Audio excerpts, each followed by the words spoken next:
السلام عليكم ورحمة الله وبركاته. كل سنة وانتم طيبين بمناسبة بداية السنة الدراسية الجديدة.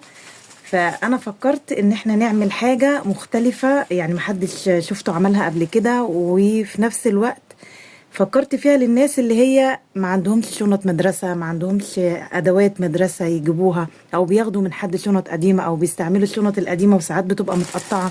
وأنا بشوف العيال يعني وهي رايحة المدرسة بيبقى فيه أطفال كتيرة رايحة بشنط مقطعة، ما معهمش أستيكة، قلم، الحاجات اللي هي البدائية دي اللي هي اللي المفروض أي عيل بياخدها في المدرسة. ففكرت ان احنا نعمل شنط مدرسة زي ما بنعمل كده شنط رمضان. عارفين لما بنعمل شنط رمضان وبنحط فيها رز وسكر ومكرونة والحاجات دي. انا فكرت ان احنا نعمل شنط للمدرسة ونوزعها على التلاميذ اللي هم رايحين المدرسة، او اللي احنا عارفين ان هم غير مقتدرين ان هم يجيبوا شنط او يجيبوا الادوات اللي في الشنطة. فانا على قد ما اقدر، يعني على قد ما قدرت، عملت كام شنطة مش كتير. انا بديكوا افكار لحاجات خيرية، دي تجارة مع ربنا، تجارة رابحة بإذن الله، ربنا يتقبلها مننا. بس حبيت افتح لطرق تانية للمساعدة. هوريكوا الحاجة اللي احنا عملناها في الشنط. حطينا ايه في الشنط؟ طبعا انا جبت الشنط جديده، جبت على قد ما قدرت من الشنط. ممكن انت ما عندكيش مقدره ان انت تجيبي شنط جديده وعندك شنط قديمه بس تكون حالتها كويسه، ممكن تديها لاي حد او تحطي فيها اي حاجه، حتى لو مش لو قديمه عندك، لو قلم، لو استيكه، لو برايه، لو اي حاجه، اي حاجه بتنفع. انا حبيت احط يعني حاجات، هي في حاجات اساسيه وفي حاجات مش اساسيه بس كلها بتنطلب والله. هوريكم الاول الاساسي. بصوا انا حطيت اللانش بوكس. طبعا ده احنا بنستغنى عنه، وممكن نحط، احنا كنا بنستعمل زمان كيس مش لانش بوكس ولا حاجه. حطيت كراسات، كشاكيل، كشكول انجليزي، كشكول مسطر. بصوا يعني انا محتويات الشنطه عشان ما اطلعش الحاجه اللي جوه الشنطه واوريها لكم وارجع افضيها تاني يعني واحطها.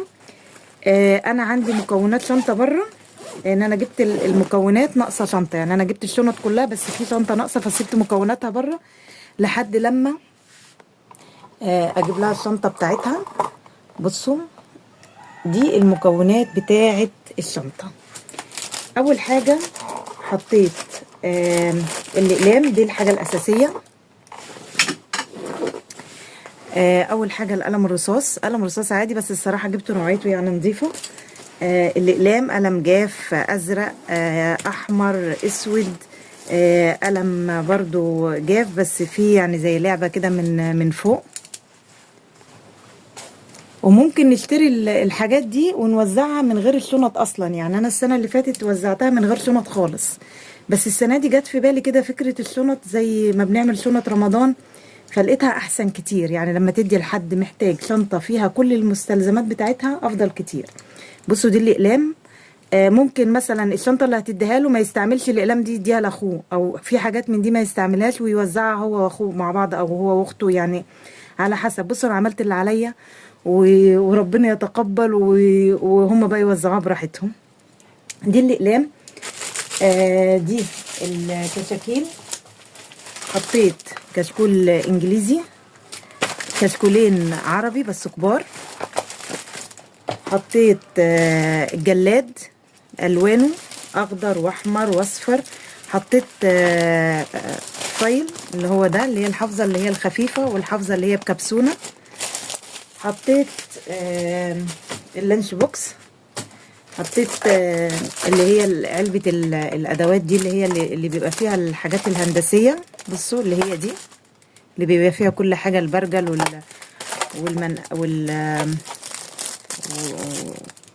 والمقلم، المنقله والمثلث، المهم الحاجات كلها وفي نوعين الوان. حطيت الوان خشب وحطيت الوان فلوماستر، يعني انا حاطه ممكن يبقى ليه او ممكن يبقى لاخته، ليه هو واخته. حطيت استيكه، حطيت برايه، حطيت مسطره، حطيت كوريكتور، حطيت صمغ، خاتم تسبيح، جلافز عشان وهم بياكلوا يلبسوا الجلافز ويرموه يستعملوه، سلايم، ده بيعملوا منه اشكال.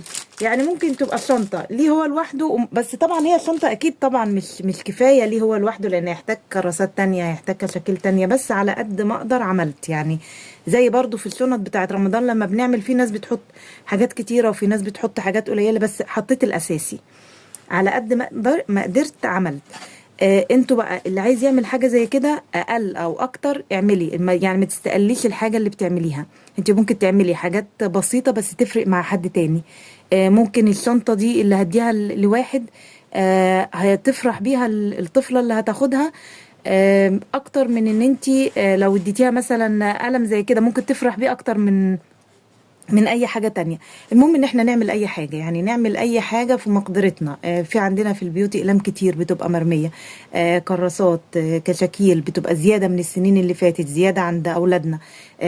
شنطة بتبقى قديمة عندنا ممكن نحط فيها الحاجة ونديها لأي حد داخل المدرسة. لو وقفنا ولقينا حد مثلا ماسك شنطة مقطعة، ماسك حاجة، ممكن نديله شنطة زي كده. ممكن نديله ونوزع عليه أي حاجة من الحاجات دي. حتى لو جبت دستة أقلام ووقفتي وزعتيها بس على الطلبة، طبعا على التلاميذ، كل حاجة بناخد عليها أجر. أي حاجة حتى لو بسيطة ربنا إن شاء الله يتقبلها منا ويدينا عليها أجر. وفي حاجة تانية ما حطيتهاش بس هحطها، فوط صغيرة. كنت اقول لك والله عليها. الفوطة الصغيرة دي فوطة برضو ينشفوا بيها ايديهم، يعملوا يمسحوا بيها وشهم. المهم يعني هتنفعهم في اي حاجة. برضو هحطها لهم مع الشنط. انا لسه ما حطيتهاش في الشنط بس ان شاء الله هحطها دلوقتي. هفتح الشنط واحطها فيها. ورجعت برضو الشنط للاكياس بتاعتها زي ما كانت. يعني بصوا، بعد ما حطيت الحاجة جوه الشنطة رحت حطها في الكيس بتاعها تاني. انا دي احسن شنطة عجبتني، يعني مش عارفة الماتريال بتاعتها عجبتني قوي، لان انا جايبة الشنط دي كلها اونلاين. صح. وفي دي اللي هي الزمزمية برضو نسيت اقول لكم عليها. انا جبت الشنط دي اونلاين، ففي شنط طلعت خامتها احسن من التانية، يعني اختلف مش كلهم زي بعض. بصوا حطيت الحاجة هنا اللي هي الصغيرة، الاقلام والحاجات دي. انا بديكم افكار، ويا رب يا رب الفكرة تكون عجبتكم، ويا ريت توسعوها وتبقى على نطاق واسع، وربنا يتقبل مننا جميعا يا رب. ممكن نحط حاجة تانية مع الشنطة، انا برضو جبتها بس نسيت اوريها لكم. بصوا ميدالية عليها اشكال رمضانية. برضو الاطفال يعني بتفرح بالحاجات دي، حتى لو حاجة بسيطة، حاجة صغيرة، حاجة ملهاش علاقة اصلا بالمدرسة، بس بتفرح بيها. يا رب أكون أفدتكم، ويكون الفيديو مفيد للكل. حتى لو حاجة بسيطة هتوزعيها، حتى لو هتوزعي بس خاتم التسبيح ده، هتوزعي أي حاجة من المكونات دي، حتى لو حاجة واحدة هتوزعيها برضو هتاخدي عليها إن شاء الله أجر. والسلام عليكم ورحمة الله وبركاته.